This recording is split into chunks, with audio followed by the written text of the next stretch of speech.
everybody. I'm doing a session for a client, so I'm going to be sharing psychic wisdom and energy healing. If any of you are interested in exploring a session with me, you can do so at my website at abbeynormalswisdomquest.com. All right, I want to thank you so much for the opportunity to connect with you today, and thank you so much for sharing with us here on YouTube. All right, I'm going to go ahead and read your goals out loud, and then I'm going to get started. All right, so you say, "Hi, Abbey. I really enjoy your channelings with Archangel Lucifer. I feel such a close connection with him, and I'd love if you could connect with him and share a message he may have with me. Thank you so much, Abbey." Oh my gosh, this is going to be really neat. Okay.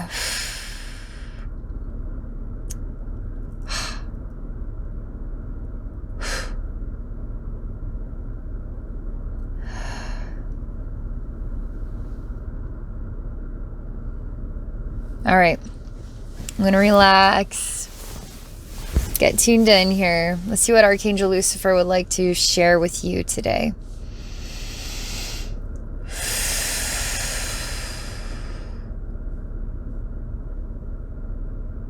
He says to me not to go to him, that he will come to me personally. And it's a very kind gesture, by the way. And oftentimes when I get goals, I will go get them. I will go find them, okay? So he's making a point, almost like, no, you sit down and relax. I'll come to you, Abbey. So he's like this, okay? So I am. The first thing he wants to tell you is that it's almost like it's okay to allow yourself to be supported. Where maybe you're the type of person who, maybe you're a go-getter, maybe you're out there reaching others when it's time now for somebody to come and reach you. It's interesting when the tables turn, when you're a giver now to be a receiver, and how nice that can feel. And he's really referencing to allow yourself to know what it is like to be a receiver. And there's something important about to sit down and allow yourself to receive.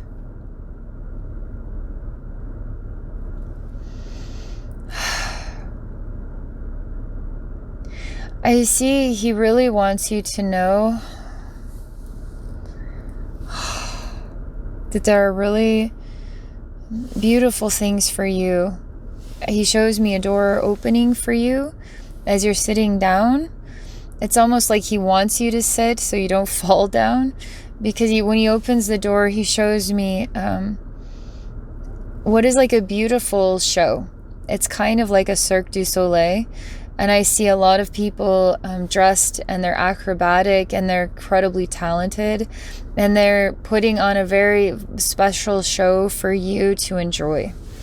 And what this vibrates towards me is that a rest time, and for you to receive beautiful experiences in your life, okay?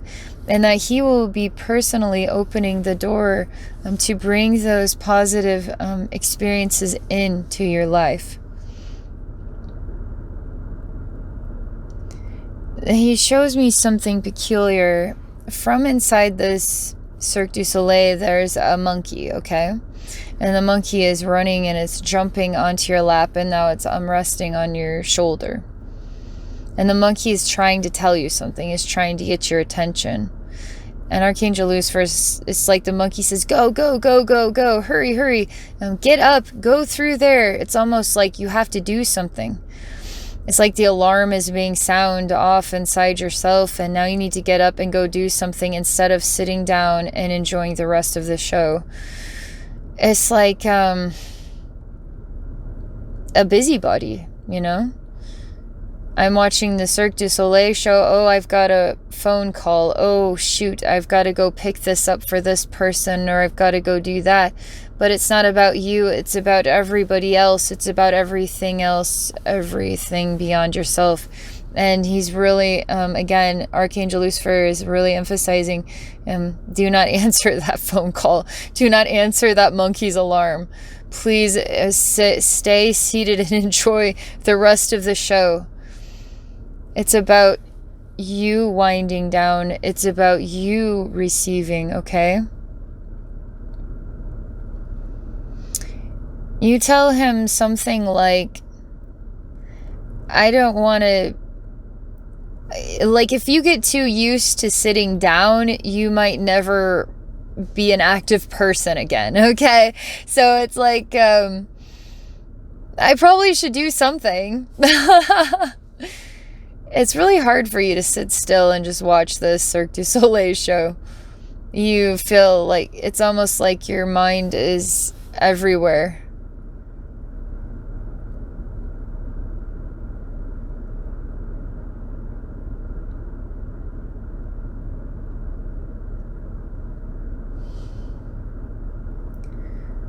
He says he doesn't want you to miss out on something that is a gift for you. When the gift is for you, he wants you to pay attention and take the time to receive it. It's almost like you might hurry through, or you might neglect or ignore when a gift is given to you.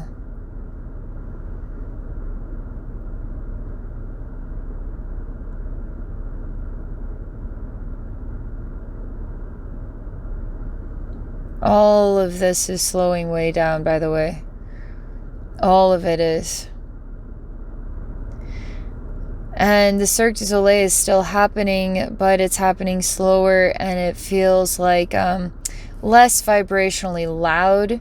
So it's losing its importance or its caliber, okay? It's like the direction of the conversation is going to shift. And I see Archangel Lucifer standing directly in front of you as you are still sitting. He says that you have trauma in your heart. And he shows me what is like a Japanese fan. And then he opens it and he closes it.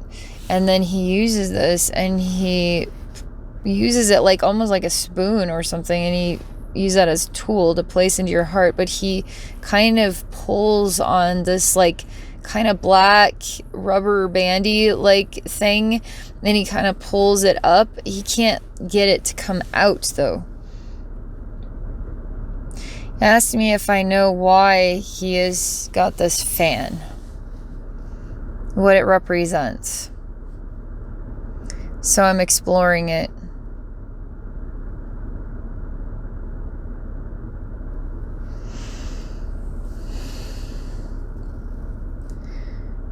What it means to me is when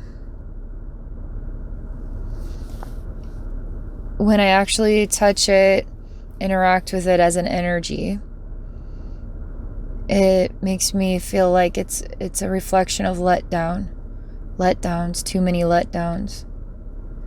Why it's in the shape of a fan, I don't know, but it makes me feel like too many letdowns.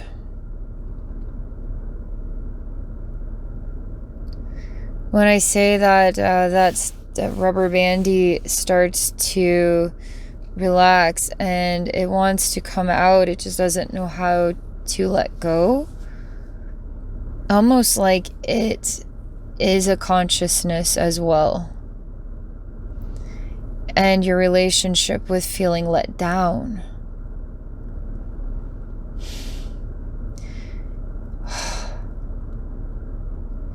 And Archangel Lucifer shows me an apple tree of red apples. Then he shows me you as a green apple. But you as this green apple are really hard to reach. And so there is something that is unique about you, but you're not easy to access, okay?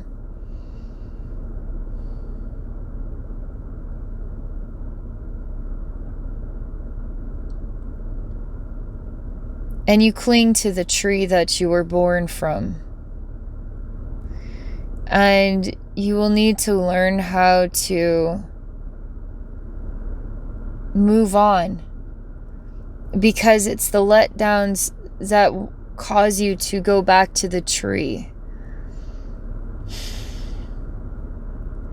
When you don't feel let down, when you allow yourself to not feel let down, you'll find your apple, you as this green apple on the red apple tree, your gifts, who you are, you're going to allow yourself to be seen and accessible, okay?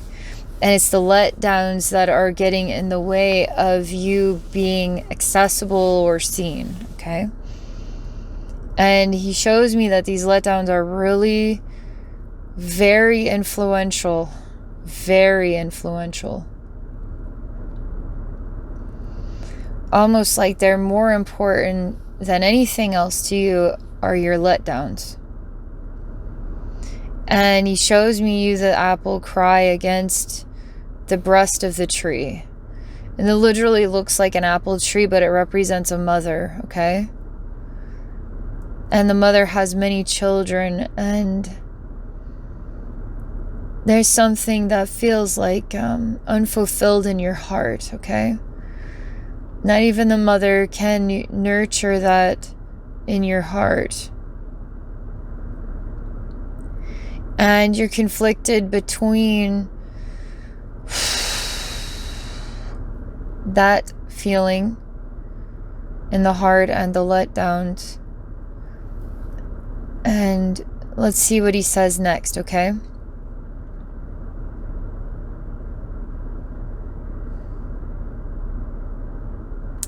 He shows me a kid who is laughing, and they have a kite, and they're in a large open yard, okay? Literally, it's like maybe an empty lot next to a house. And I see this kid. Does it represent you, or does it represent a sibling? Because I wanted to say it was you, but then the energy was not like it is you. Almost like it's a sibling.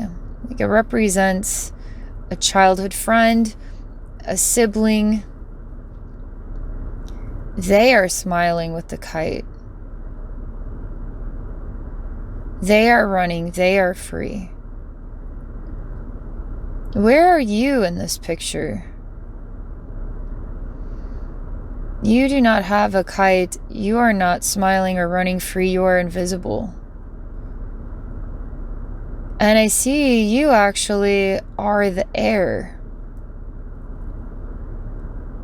And you don't reflect negatively on yourself as being the air. But I see that being the air is not being human. And you're asked to be human, not be air. And Archangel Lucifer says that is correct, but there's some kind of nuance in the way that I said it that he wants to maybe articulate it differently. Almost like he loves that you're choosing to be the air. He loves that about you. Because as the air, you're not necessarily detectable. You have kind of I guess there's something different about you, okay? So he wouldn't want to change you for the world. That's what he wanted to emphasize differently, is that he would not want you to change for the world. But he does say that as choosing to be the air, that there will be lack. And that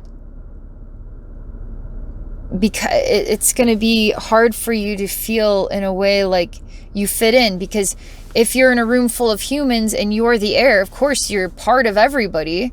You're the air they breathe, right? But they won't ever see you. They won't even have a clue you're there. So you're going to be invisible, but yet you're going to be present with everybody all at one time. That's pretty incredible. I mean, that's flipping. That says something about you. He's taking me to an older gentleman. And I'm sitting in a smoky room. The older gentleman has a deck of cards. Oh. He shows me there's the cards are not right. There's it's almost like there's too many kings, or there's no red cards. There's all black cards. So there's something out of balance with this deck of cards, okay? He says that you can't play a proper game if you don't have a balanced deck.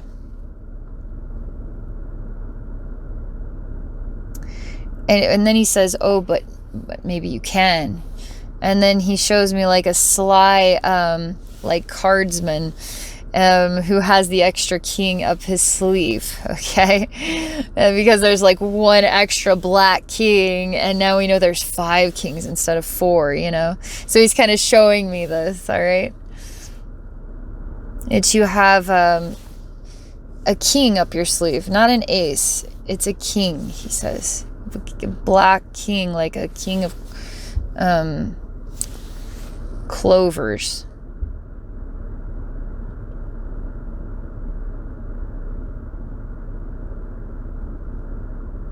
Now I'm taken to a new scene, and I hear the sound of a whistle. And it's really far away, but I can hear it as though it's really close to me. And this whistle represents somebody's trying to get your attention. And you hear that, but you don't really acknowledge it exactly. It's almost like that person's on top of a mountain and you don't want to take the time to go up there. Like it's like seems like it's way out of your way. It seems unnecessary. It seems like a really long roundabout path that's going to take you away from literally everything else. And it doesn't seem like it's that essential that I respond to this call, okay? And this whistle does not stop. I mean, it's relentless. Like, it's pretty determined. I'm going to turn you in the direction of the whistle because you will have to answer this call. You will actually have to. I don't know if that's a good thing or a not good thing, because you are resistant of it. You tell me that it sounds like work to you. Which I find interesting, because here you can't sit down to watch the Cirque du Soleil, but here you don't want to answer this whistle because it sounds like work to you. Well, what kind of work? Maybe it's not the work you like. I don't know. What is the sound of this whistle about? Archangel Lucifer says it's like this. Nobody can talk about what it is because you're going to have to answer it to find out. Nobody's going to tell you. You complain and complain and complain. Every step you take is the most annoying step of them all. And you've got like a million steps to get to answer the whistle's call. And you are like crybabying it up like, God, I hate this. Why is that whistle always calling for me? Why doesn't it stop? Why doesn't it go away? Why do I have to be the one to answer the whistle? Like you're like this every step of the way, like so annoyed, you know? Like, whistle, go blow yourself on someone else, you know? Like, I don't want anything to do with you. You're really annoyed by it. Okay. Archangel Lucifer shows me that it will be really irritating at first, but there's going to be a major gap close because once you stop resisting this call, suddenly you'll be at the top of the mountain instantaneously. There's a really special guide that is up here.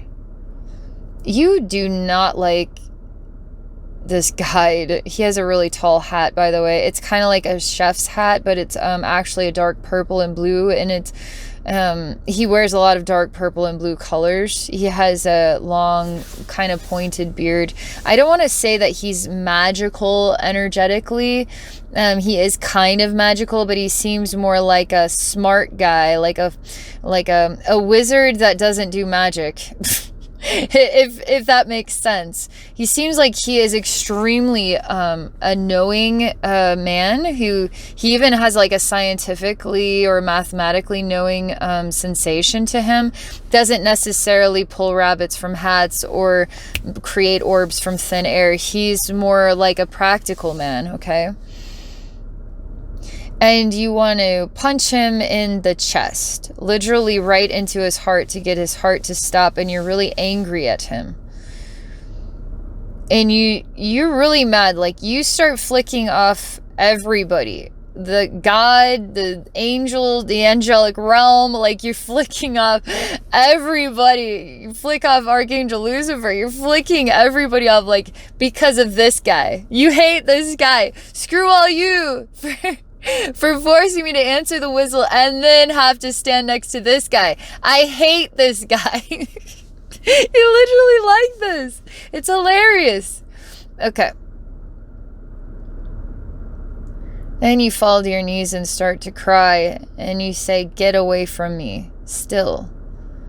I hate everything you stand for. I hate everything you are. I hate everything about you. You say this, you really, I mean, you like straight on are lathering it on thick. You want to cut his ankles, cut him in the ankles so he has no feet to stand on, and he falls. It literally falls down the mountain. I see you stabbing him in the heart. I see you don't like him at all. You want to hurt him, and you want him to feel that hurt.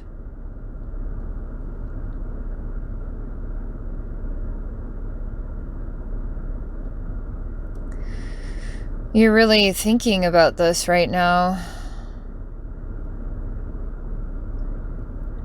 You tell him that he hurt you a great deal. And why would I ever go out of my way to take 1,000,000 steps so I can stand before you, of all people?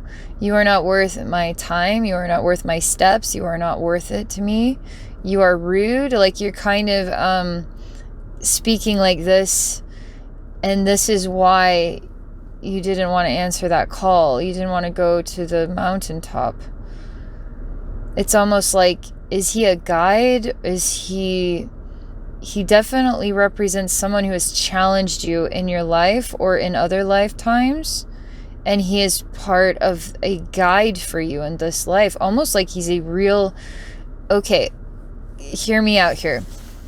I swear to God, we are spirit guides for each other. Okay, so we incarnate as soulmates and spirit guides for each other, and angels and demons, and you could say, that is a demon in my life, that is an angel in my life, oh, that person has guided me in my life, I'm so thankful for that person. So we can actually identify some of these soulmates as like different labels, okay?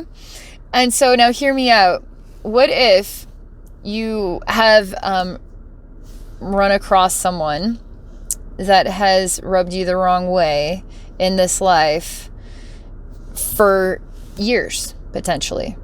And this person, you owe this person nothing more of your time, of your energy, but this person continues to call upon you to give them more. And this person we would define as like a demon, okay, in your life. That this person is actually an incarnate spirit guide for you in your life, and is really a pain in the rear end. Just so you know, this person represents a real pain in the rear end. Archangel Lucifer wants to help you with facing this person, okay? You're kind of like mind blown but pissed off still, okay? Believe it or not, I cannot stay with this any longer. I want to stay with this so much longer, but I have got to be done now. I'm just going to tell you that Archangel Lucifer is totally here supporting you. And reflect, okay? Do some reflection here. And allow the support in. Allow yourself to sit down and let the good things happen and enjoy it when they come. And receive the gifts, okay? explore what the green apple and the red apple tree represents you as the heir, all right? And explore what this means, the call, the whistle on the mountain, even the monkey calling you. It's almost like you had to get up and ignore the thing that you were enjoying in order to deal with the monkey telling you what to do. The monkey was bossing you around, you know? And Archangel Lucifer is like, no, you're not going to listen to the monkey bossing you around when you're sitting at Cirque du Soleil. So no, you're not going to get up for that. I mean, these are things I would definitely reflect on. This was a lot of fun. I really enjoyed it. Thank you so much for this opportunity, and I wish you all a very wonderful day.